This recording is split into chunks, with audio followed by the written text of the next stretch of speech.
টলিউডের অন্যতম জনপ্রিয় জুটি বনি সেনগুপ্ত ও কৌশানী মুখোপাধ্যায়। দীর্ঘ 11 বছর সম্পর্কের পর তাদের বিয়ের গুঞ্জন নতুন করে মাথাচাড়া দিয়েছে। ইন্ডাস্ট্রিতে জোর চর্চা, আগামী বছরই নাকি 7 পাকে বাধা পড়তে চলেছেন এই তারকা জুটি। তবে বনি এই খবর একেবারে উড়িয়ে দিয়েছেন। এক সাক্ষাৎকারে তিনি বলেন, বিয়ের বিষয়ে এখনো কোনো চূড়ান্ত সিদ্ধান্ত হয়নি।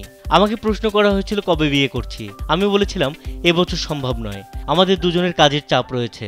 তাছাড়া আমি সদ্য নতুন ফ্ল্যাট বুক করেছি, সেটি পুরোপুরি রেডি না হওয়া পর্যন্ত বিয়ে হবে না। তার মতে এই বক্তব্য থেকেই বিয়ের গুঞ্জন ছড়িয়েছে, অথচ তাদের মধ্যে এখনো বিয়ে নিয়ে কোনো আলোচনাই হয়নি। স্যান্ডেলিনা সো, রূপচর্চায় আভিজাত্য। এদিকে কৌশানীর ক্যারিয়ার এই মুহূর্তে তুঙ্গে।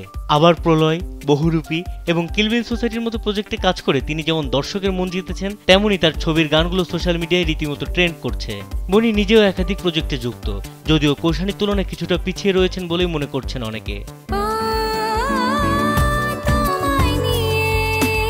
এ নিয়ে নেট দুনিয়ায় কিছু সমালোচনার মুখে পড়েছেন বনি। অনেকেই দাবি করছেন তিনি নাকি কৌশানীর সাফল্যে হিংসা করেন। এ প্রসঙ্গে বনি বলেন, এটা নিয়ে আমি শুধু হাসতেই পারি, দ্বিতীয় সুযোগ সবাই ডিজার্ভ করে।